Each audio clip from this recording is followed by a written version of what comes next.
Hola, ¿qué tal? Amigos de ADN, a Diario Network, su servidor y amigo David Gamboa, en este nuevo episodio. Muchas gracias por su tiempo de espera para llegar a un nuevo capítulo. Estuvimos tanto tiempo hablando de política y elecciones y demás que tuvimos que darnos un breve descanso de esos temas. Y el día de hoy regresamos renovados para hablar de temas distintos, para hablar de situaciones que nos interesan en nuestra sociedad, en nuestra comunidad.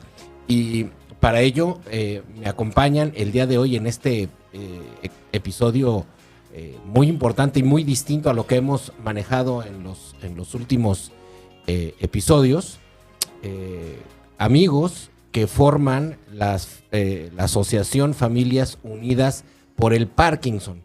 Y me quiero atrever a presentar y darles la más cordial bienvenida al podcast de ADN a María Patricia Reséndiz, quien es vocal, pero además ejecutiva de ventas. Buenas tardes. A Álvaro Torres, ejecutivo de programas. Hola, buenas tardes. Y a Alejandra Flores, quien es directora de la asociación. Buenas tardes. Pues empezamos de lleno, saber y preguntarles, a ver quién levanta la mano y me dice, primero que nada, ¿qué es esta condición? ¿Quién dice yo? Yo. Adelante. Bueno, la enfermedad de Parkinson, que muy popularmente y a lo mejor malamente se ha denominado el mal del Parkinson, es una enfermedad neurodegenerativa. Y esto significa que hay alteraciones neurológicas, en este caso en particular por la falta de producción de una sustancia que está relacionada con el movimiento. Esto significa también que dentro de los síntomas más importantes que se pueden manifestar, los signos y síntomas, puede estar la rigidez, sobre todo de la columna del cuello de forma inicial, temblor, que puede ser que muy frecuentemente ocurra de forma unilateral. Esto significa que puede ser que solamente haya temblor en una mano, que conforme vaya avanzando la enfermedad, este temblor se va generalizando. Además de esto, de estos síntomas como más importantes y cardinales, que es adicionalmente la lentitud del movimiento.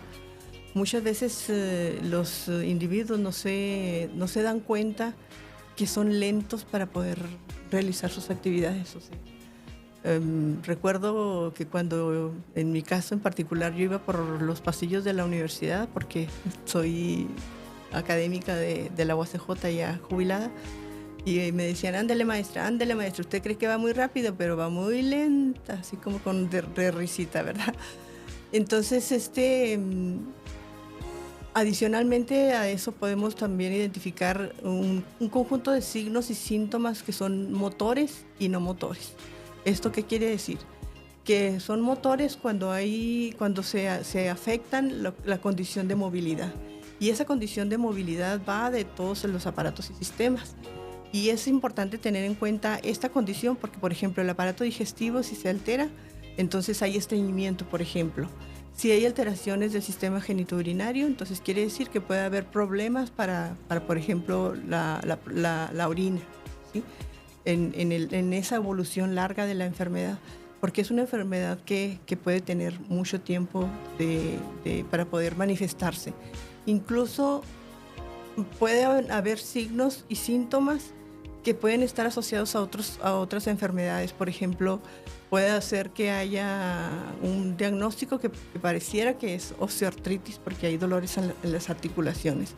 Un agotamiento muy severo para realizar cualquier tipo de actividad. El caso es que es tan compleja también que ni siquiera hay un marcador o un biomarcador, como se le denomina en el área de la salud, para poder identificar este paciente tiene la enfermedad de Parkinson. Por ejemplo, si nosotros tuviéramos una alteración de la glucosa, si tuviéramos diabetes, me hacen una glucosa y con la glicemia se identifica que tengo diabetes. Pero en el caso de la enfermedad de Parkinson, no. Esto significa que quien hace el diagnóstico es un neurólogo y solamente va a tomar en cuenta toda la clínica, esto es, todos los signos y los síntomas que se presentaron, y que muchas veces estos signos y síntomas prodrómicos pueden durar hasta 10 años en el transcurso de la vida del individuo antes de que se haga el diagnóstico. Y que se puede llegar a evidenciar la enfermedad cuando ya hay, por ejemplo, temblor. Puede ser que haya rigidez y a lo mejor es que es el estrés. Y era esa rigidez del cuerpo, del cuello, que decía, bueno, pues ¿por qué tengo? Pues si estoy tan estresada, parece ser que es puro estrés. Pero realmente cuando ya se empieza a identificar que hay, por ejemplo, ese temblor que puede ser, decía yo, unilateralmente, entonces ya es algún signo que ya es más específico de la identificación de la enfermedad. Por ejemplo, también otro signo que puede ser evidente es la micrografía. Esto significa que la gente escribe normalmente sus letras, pero va haciendo pequeño, hasta casi desaparecer como un rayón. Así de compleja es esta enfermedad. Y puede haber ansiedad, puede haber depresión. O sea, de esos síntomas que decía que eran motores y no motores, entonces estos hacen que, por ejemplo, en el área de la salud pública se habla del iceberg de la enfermedad. Esto significa que en la parte superior nosotros encontramos algunos síntomas que sí se ven, algunos signos que son visibles, pero hay otros que no. ¿Y el padecimiento empieza igual en todos los casos o cambia? Esa es una condición precisamente de mayor complejidad, porque a mí me puede manifestar de una manera, pero a él se le puede manifestar de otra manera, o a tal o cual persona se le puede manifestar de otra manera. Y esta enfermedad se presenta sobre todo a partir de los 60 años. O sea, es más frecuente a partir de los 60. Es más frecuente en hombres que en mujeres. Pero esto no significa que no haya individuos que tengan menos de esa edad y que tengan la condición. Lo que hace que, por ejemplo, para el caso de los que tienen menos de 60 años, van a vivir de una forma más larga todos los signos y los síntomas de la enfermedad. Y si se manifiesta, por ejemplo, después de los 70 años, puede manifestarse muy rápidamente, o sea, empezar y llegar a una etapa más de mayor discapacidad más rápidamente que para el caso de los que empezaron de forma más temprana. Ok. ¿Y de este lado, algo que quieran agregar a la introducción? Sí, pues dentro de la enfermedad, simplemente el cerebro deja de producir dopamina. Es un neurotransmisor que lleva las señales del cerebro hacia el cuerpo. Esa es la base del Parkinson. Y como dice Pati, a unos nos afecta de una manera y a otros de otra manera. Y eso lo hace muy complejo de diagnosticar, supongo yo. Sí, en mi caso anduvimos con varios especialistas. Fuimos con médico internista, con quiropráctico, con gastroenterólogos, y fue un andar, y la mayoría de los que estamos en este grupo nos pasó lo mismo. No es rápido, no hay un examen que te diga tienes Parkinson, simplemente aparecen los signos y te hacen sentirte mal, te sientes incómodo y empiezas a buscarle, pues qué tengo y qué es lo que tengo. Entonces después... ¿Duele? Sí duele el Parkinson, sobre todo los que nos pega más la rigidez. Okay. Hay gente que lo más notable es el temblor, porque muchos decimos Parkinson, es que tiembla. No, es mucho más que eso. A mí en lo particular es la rigidez. La rigidez es la que me pega a mí, entonces sí duele, como si tuvieras un calambre en tu cuerpo, calambres que te dan en la noche, que sí. así, sí. Y para moverse es como si trajeras una armadura muy pesada. Entonces el esfuerzo para moverte es intenso. Wow. Y bueno, pues llegando con la directora de la asociación, preguntar directamente qué motiva a generar esta asociación y cuáles serían los alcances de entrada, porque estoy entendiendo que es de nueva formación. Sí, así es. Bueno, hace un año empezamos a a reunirnos. Todo inicia coincidir con el médico que trata a los pacientes. En este caso, el doctor Salvador Durán es el que trata la mayoría de los pacientes. Y por medio de él se empieza a reunir, nos empezamos a reunir las familias que teníamos esta condición. Y bueno, esto va desde antes, ¿no? Cuando empezamos a buscar los porqués de lo que estaba padeciendo, en este caso Álvaro, mi esposo, pues empecé una investigación sobre la enfermedad. Entonces, al darme cuenta que no existía información al respecto en México, por azares del destino llegaron a nuestras vidas las asociaciones en Estados Unidos. Llegó la Gifford Smile con sede en California. Con ellos obtuve la primera certificación como promotora embajadora de Parkinson. Y a raíz de ahí, pues empecé a investigar qué había en México. Empecé a buscar las estadísticas sobre cuántos pacientes con la condición existían y no encontré nada. Entonces dije, no puede ser posible. Entonces en México no había nada, me fui a nivel estatal, no hay nada. Y pues a nivel local mucho menos, ¿no?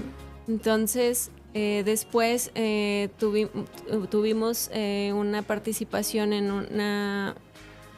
un congreso en Phoenix con la asociación David Finance Foundation, y pues a raíz de ahí conocimos más pacientes, conocimos más médicos a nivel internacional. Entonces dijimos, bueno, platicando ya con el grupo, se planteó la idea, ¿qué les parece si vamos haciendo esto de manera formal? Y pues vimos, ¿no? Es lo importante y lo valioso que es tanto para los pacientes como para las familias, el compartir experiencias. Eso es muy enriquecedor y sobre todo emocionalmente te conforta. Entonces dije, bueno, pues vamos haciéndolo formal. Ha sido un viaje un poquito largo. ¿Cómo es ese componente emocional en la enfermedad? Todas las enfermedades tienen un componente emocional. Yo tuve hace poco parálisis facial y fue terrible el tema emocional. Pero aquí, ¿cómo se vive ese contraste emocional del padecimiento? Pues hablando desde mi perspectiva como cuidadora y compañera de un paciente, es complicado porque no dimensionas hasta que no convives con esa persona 24 horas. Puedes darte cuenta de las dificultades que tienen su día a día. Pero si tú en el Parkinson se manejan términos de on y off. El on es cuando tienen el periodo del medicamento, y off cuando dejan de tener el efecto del medicamento. Y es literalmente el switch cuando prendemos y apagamos la luz. Se apagan y se apagan. Entonces, pero ese estoy apagado implica muchas cosas. Una, pues que no se pueden mover y que lo ves que se mueve pero con mucho dolor, que empiezan a temblar, y pues es algo que tú como familiar no puedes controlar. Entonces tiene que haber una empatía para poder entender al otro. Y pues obviamente, ¿no? Cuando juegas otros roles dentro de tu vida, pues no es fácil. Entonces quiero suponer, por lo que platicamos, que se les da medicamento para controlar los síntomas, pero no la enfermedad. Sí, así no hay es. cura. No hay cura. No hay cura. No hay cura. El medicamento es dopaminérgico, hace las funciones de la dopamina, llamémoslo así para entenderlo más fácil. Entonces yo me hace efecto y estoy en on o estoy prendido. Y tú puedes decir, estás bien, yo no te veo de ninguna dificultad. Y me apago y estoy literalmente, es apagar un switch y ya no me puedo mover o batallo mucho para moverme. Es una enfermedad, le llamo yo, incomprendida. Porque me puedes ver bien y dices, tú no tienes nada. Claro, sí. ¿Y cuánto tiempo tiene con el padecimiento en su caso? Yo voy a cumplir en septiembre 5 años. 5 años. 5 años. Y el medicamento empieza a cada vez a hacer menos efecto. Oh, eso también es una situación complicada. ¿Hay médicos especializados en la enfermedad? Sí. Sí, los neurólogos, todos los neurólogos pueden atender este tipo de condición. Sin embargo, hay, por ejemplo, el doctor Salvador Durán, él es especialista en trastornos del movimiento. Ok. Y de este lado, también nos comentaba fuera del aire que también tiene la condición. Sí, yo también tengo la condición. Yo tengo 4 años con el diagnóstico y se habla de esta primera etapa cuando se utilizan los medicamentos, en la levodopa en este caso, en donde generalmente entre 5 y hasta 8 años se habla de una luna de miel. ¿Por qué luna de miel? Porque el tratamiento te pone en una condición que parece como si realmente no tuvieras nada. O sea, te ven y te dicen, yo la veo a usted como que no tiene nada. Pues, pero ¿qué tal me siento? La cosa es que cuando pasa el efecto de ese medicamento es como traer algo encima, como bien decía Álvaro. O sea, es tan doloroso, se siente un agotamiento físico y mental, completo así. Pero cuando estás utilizando el medicamento y estás en ese periodo on, que hasta el temblor desaparece. O sea, puede ser que el efecto, por ejemplo, en mi caso yo tengo mi Parkinson porque solamente tengo ahorita la manifestación del lado derecho. Pero cuando esta va evolucionando la enfermedad, no tengo discapacidades, yo soy cuidadora ya más bien del señor que vive conmigo. O sea, yo más bien soy apoyo de mi familia. No estoy en una condición en donde puedo paralizarme, incluso puedo llegar a congelarme porque es una condición también en donde puede ser que se pierda tanta la movilidad que te congelas y que no te puedes mover. Así. Okay. Que hay este cambio de postura, o sea, el hecho de pasar de ese efecto del medicamento en el periodo off significa que si tú andas bien, braceas como debe de ser, pero cuando no, incluso disminuye el braceo del lado más afectado. Así. O sea, nos ponen a hacer ejercicios para poder identificar cómo está el movimiento y si usted se fija, el lado derecho se va haciendo como más chiquito. Uh-huh. Esa es parte de los síntomas de esa unilateralidad y la primera fase de la enfermedad. Cuando va evolucionando la enfermedad y que ya estamos en segunda fase, en donde ya hay más parálisis, donde ya hay una mayor cantidad de congelamiento, entonces esa evolución de la enfermedad te pone en una condición de mayor discapacidad que puede llegar hasta inmovilidad total. Entonces, afortunadamente, no hay cura, pero hay tratamientos. El medicamento donde coadyuva, donde mejora las condiciones en general para el día a día, para la cotidianidad. Pero cuando ya no hace efecto ese medicamento, cuando ya no hay esas soluciones, entonces también está la propuesta de la cirugía, que es un tratamiento para estimulación temprana profunda del cerebro, que tampoco es cura, pero que ayuda a mejorar el tratamiento, porque entonces muchos de estos medicamentos que se utilizan también producen efectos secundarios.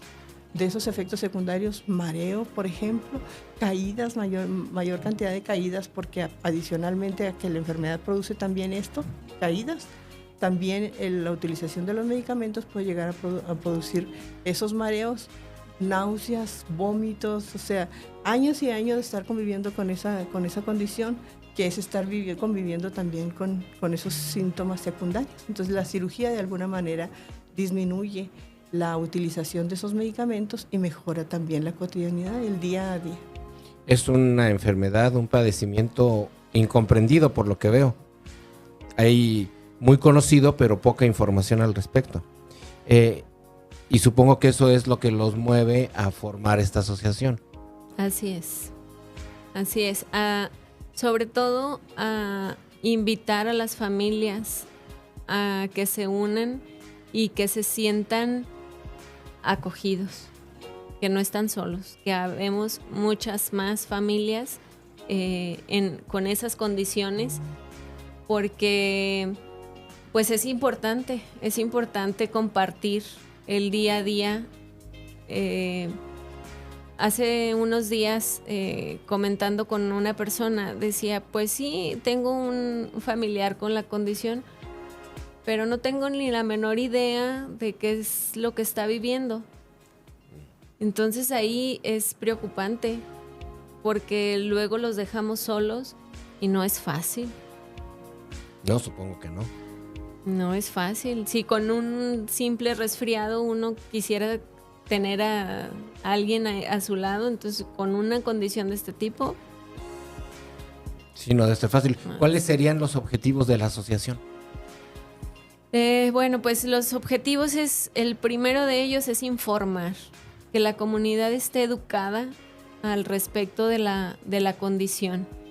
Y posteriormente, claro, tenemos grandes objetivos, ¿no? El primero de ellos, pues, encontrar un lugar donde podamos ofertar pues talleres de informativos. Como es una enfermedad tan compleja, una condición, porque siempre les digo, no es una enfermedad, es una condición, porque con ella... ¿Cuál sería la diferencia? Porque sí me lo han dicho, hablando de otros, me dicen que es enfermedad, padecimiento y condición. ¿Cuál sería la diferencia? Así es. Pues la enfermedad tiene cura. Ok. La condición no. Ok. Y vives con ella. Entonces, dentro de eso queremos dar talleres sobre todo de ejercicio, el baile, el hacer ejercicio físico, ayuda mucho a que la condición no progrese tan rápido. Entonces, queremos dar asistencia psicológica. Afortunadamente se nos ha unido bastantes especialistas quienes están dispuestos a apoyarnos y pues eso es lo que queremos, ¿no? Claro que lo ideal es tener nuestro centro de ayuda para los pacientes y poder que sea multidisciplinario, porque como bien les comentaban ahorita mis compañeros, es una condición muy compleja donde necesitas estar de la mano. No es nada más el neurólogo, tiene que estar el neurólogo, el gastroenterólogo, el ortopedista, el terapeuta, el psicólogo, en ocasiones el psiquiatra. Es todo un grupo de médicos que tiene que estar al pendiente de la condición de cada paciente, porque si bien no vas a morir de Parkinson, las estadísticas están en que la mayoría de las personas con la condición mueren por caídas, no por el Parkinson. Sí, no mueres mueres con el Parkinson, pero no por el Parkinson. Wow, ese es un dato importante y revelador también. Cambiando del otro lado de la mesa, como persona con la condición, ¿qué representa formar la asociación?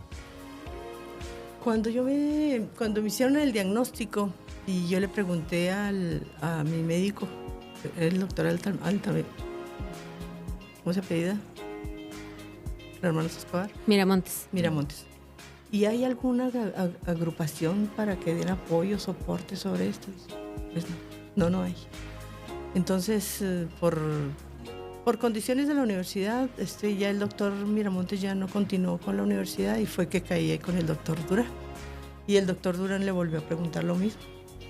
Un grupo en donde pueda ser una ayuda para el soporte, porque también nosotros tenemos que ver que hay pocos neurólogos en la ciudad, muchas necesidades de apoyo neurológico y que a veces el tiempo que ellos tienen para poder dedicarse a los pacientes es poco y rápido. Entonces ahí fue donde se inició esto. Entonces yo me sentía perdida. El saber, como yo como del área de la salud, el saber sobre la condición y leer más sobre la condición y llegar a pensar de cuál podría ser mi futuro, era sentirme perdida. Me deprimí y dije, no es posible, se acabó todo para mí.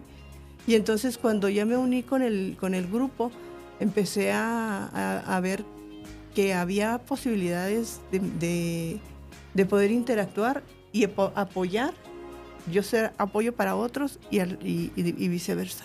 Entonces a partir de ahí fue que se dio coincidimos ahora con Álvaro y con Alejandra, que ya iban con el camino andado un poco.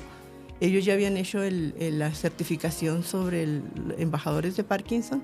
Entonces nosotros también, cuando ya se empezó a integrar la asociación, pues también yo en mi caso acabo de terminar también el curso de embajadora de Parkinson, de los otros compañeros miembros del comité que también se están certificando en otras instancias para poder dar un apoyo mejor y poder sumar a estos especialistas que ya han mostrado signos de que nos van a apoyar y que tienen interés en apoyar la asociación y a los pacientes, en este caso con Parkinson. Yo sé que no hay números oficiales, pero ¿tienen alguna idea de cuántos pacientes, cuántas personas con esta condición hay en Juárez? No, el grupo inició con 8 familias. Ahorita somos 24. Y esperamos que siga creciendo, ¿verdad? Porque definitivamente nos hemos acercado con varios neurólogos y ni los neurólogos tienen el número de cuántos de sus pacientes tienen esta condición. Es que lo que pasa es que significa ponerse a revisar los archivos. O sea, ellos pueden tener enfrente a un paciente y ese paciente tiene Parkinson y este otro, etcétera. Pero para poder saber cuál es la prevalencia de la atención que ellos tienen, pues necesitan revisar sus archivos. Claro. Y mundialmente se habla de que hay como entre un 2 o 3% de prevalencia de la enfermedad. Esto significa que de cada 100, 3 pueden tener la condición. Y si lo extrapolamos nosotros a la ciudad, pues bueno, con 1,5 millones de habitantes, pues el 2 o el 3% puede estar presente. Ahora, puede variar tanto como el hecho de que la población, por ejemplo, hispana, es una población más joven que la población europea o estadounidense, en donde está más envejecida. Y si hay más viejos, significa que hay una prevalencia más alta. Sí, por supuesto. Por supuesto, ¿verdad? Porque a partir de los 60 años esta se encuentra más presente. Y si nosotros tenemos una población joven, pues significa que hay menos en este momento, pero vamos avanzando en ese envejecimiento de la población. Y entonces, si nosotros también nos extrapolamos esto, porque acuérdense que teniendo presente que la FUPA es las familias unidas, significa que no solamente somos los pacientes, sino que son también las familias. Y ahora, si vemos también la esperanza de vida de los hombres y las mujeres, la esperanza de vida es más alta, 2, 3, 4 años más que la de los hombres. Y entonces para el caso del envejecimiento, entonces tenemos una feminización del envejecimiento en el mundo. Pero esto también significa que las cuidadoras son más las mujeres, porque socialmente se les ha atribuido la labor de cuidado. Entonces, esas mujeres pueden estar, algunas de ellas también enfermas, pues tenemos personas de la tercera edad atendiendo a individuos que tienen alguna condición, sí, en este caso del Parkinson.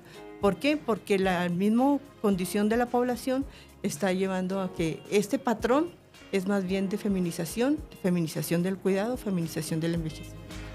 Entonces esto va a poner también en una condición de estrés también, el estrés dentro de las familias, esta situación de la atención. Entonces estamos hablando ahí de un doble rol, tener la condición pero a la vez ser cuidador. Sí. o tener Lo que cualquier lo- otra condición de enfermedad crónico-degenerativa. Podría ser, por ejemplo, el caso de la diabetes. Claro. O en determinado momento a lo mejor hasta cáncer, artritis, osteoartritis, o sea, hay otros padecimientos o enfermedades cardiovasculares que pueden estar presentes y que ellas adicionalmente a su condición tienen que estar como cuidadoras. Y que además el número de hijos está disminuyendo, o sea, la población, o sea, ¿cuánto es el número de hijos en México? 2.1, 2.2 o 2 hijos por familia, que a diferencia de años de generaciones pasadas eran 4, 6, 8, y bueno, de los 8 a lo mejor nada más se rescataban 2, pero ahora si tenemos 2 a lo mejor ninguno se rescata y no tenemos instituciones que ayuden, que apoyen a los individuos que pueden llegar a tener algún tipo de discapacidad. En el caso de Parkinson, pues tenemos ese panorama. Me mandan me dan un documentito Sí. con una fecha del 27 de julio. ¿Quién me Así platica qué va a pasar ese día? Bueno, este evento se titula Conoces sobre el Parkinson, y es el evento de lanzamiento de la asociación a la comunidad. El objetivo de este es que la comunidad sepa que existe FUPA, que las familias que están pasando por esta condición se unan a esta gran familia, y darles información al respecto. Tenemos una serie de conferencias programadas para ese día. La primera de ellas nos van a hablar de qué es el Parkinson, los síntomas. Esa conferencia la va a dar la directora de Give for a Smile con sede en California. Ella viene a darnos esa conferencia. Posteriormente tenemos también la participación de una psicóloga. Ella nos va a hablar de la importancia del acompañamiento psicológico tanto para los pacientes como para las familias. Después vamos a tener una clase de baile terapéutico para pacientes con Parkinson específicamente. Y finalmente vamos a tener al doctor Salvador Durán, que nos va a hablar sobre los tratamientos, porque como bien lo decía Pati ahorita, si bien existen los medicamentos, también hay condiciones muy específicas entre un paciente y otro. Hay pacientes que pueden ingerir la levodopa en pastilla, pero hay quienes su organismo no se los permite. Entonces hay otro tipo, la misma levodopa en otras presentaciones que se pudiera suministrar. Y pues la cirugía, ¿no? Que también es otra de las tratamientos que se tiene y que ya es posible que se realice aquí en Ciudad Juárez. Ok, entonces, y la invitación está hecha a las familias que tienen gente con esta condición. Y al público en general, quienes quieran sumarse a nuestra causa son bienvenidos. La entrada al evento es gratuita. No tiene ningún costo, y pues los esperamos el 27 de julio en el Centro Cívico del ESMAR. Eso era lo que faltaba. Entonces, repito, el evento es Conoces sobre el Parkinson, ven, aprende y convive con nosotros. 27 de julio de este año, 9:30 de la mañana a 1 de la tarde, en el Centro Cívico de ESMAR. Entrada totalmente libre. Uh-huh. Y la invitación también es al público en general. Sí, claro. Muy bien. ¿Algo más que quieran comentar, agregar para invitar a la gente, para concientizar a la gente? Sí, como te decimos, somos una gran familia, hemos hecho unas buenas amistades, tenemos nuestras reuniones, nuestra posada, tuvimos posada, y pues invitar a que se unan, porque esta enfermedad también hace que te aísles. Por naturaleza, sí, por supuesto. No quieres salir, no quieres que te vean, no quieres que te pregunten. Entonces, esa gente que desafortunadamente también tiene la condición, que se unan, que asistan y que participen ahí con nosotros para hacer una familia más grande. Muy bien. de este lado? ¿Algo Bueno, más? pues el estar unidos por el teléfono de WhatsApp también nos ha permitido el poder compartir información de, por ejemplo, los cursos que hemos tenido, o si se abren alguna convocatoria, alguna actividad que pudiera ser útil para todos, lo socializamos en el WhatsApp y da la oportunidad de poder informarnos sobre cosas que son, pues, que van a coadyuvar y para poder mejorar la cotidianidad de tanto de los familiares que ¿Tienen un grupo en WhatsApp o tienen Sí. un canal o cómo es? Tenemos la página de Facebook, nos van a encontrar como FUPA. Tenemos el WhatsApp, que es el 192-8685. Con 656 de... 656, ajá. Sí. Y y el correo, que es fupajuarez@gmail.com. ¿Me repites el teléfono de WhatsApp? Sí, 656-192-8685. Ok, y en esos vías de contacto pueden acercarse a ustedes Sí. y para cualquier tema. Sí, sí, sí. Muy bien.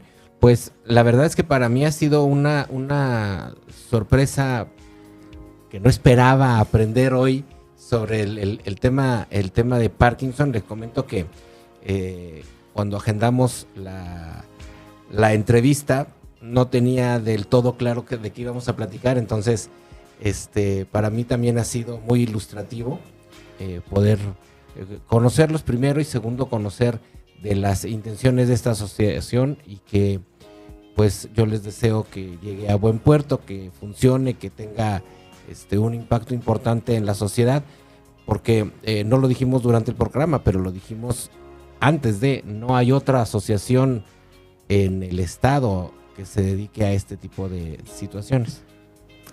Sí es. Somos los pioneros. Entonces, pues de ahí que les deseo mucho éxito y que sean punta de lanza para que este tipo de información empiece a llegar a más gente y tenga el eco que ustedes están buscando que tenga. Agradecemos mucho el espacio que nos dan para poder difundir este centro de apoyo para las personas que vivimos con Parkinson. Muy bien, pues yo les agradezco mucho, Pati, Álvaro, Alejandra, que estén aquí con nosotros en el estudio de ADN, y más adelante esperemos poder tener un acercamiento adicional para comentar cómo les fue en el evento, y si es posible, pues veremos la posibilidad de acercarnos y convivir con ustedes ahí también durante el evento, a ver qué está sucediendo por ahí. Perfecto. ¿Qué les parece? Muchas Muchas gracias. Pues por lo pronto, yo les agradezco mucho el favor de su atención nuevamente, y ahí está la invitación hecha. No se olvide, 27 de julio, 9:30 de la mañana, Centro Cívico ESMAD, conoces sobre el Parkinson. Yo soy David Gamboa y esto es ADN, el podcast. Muchas gracias. Hasta el próximo episodio.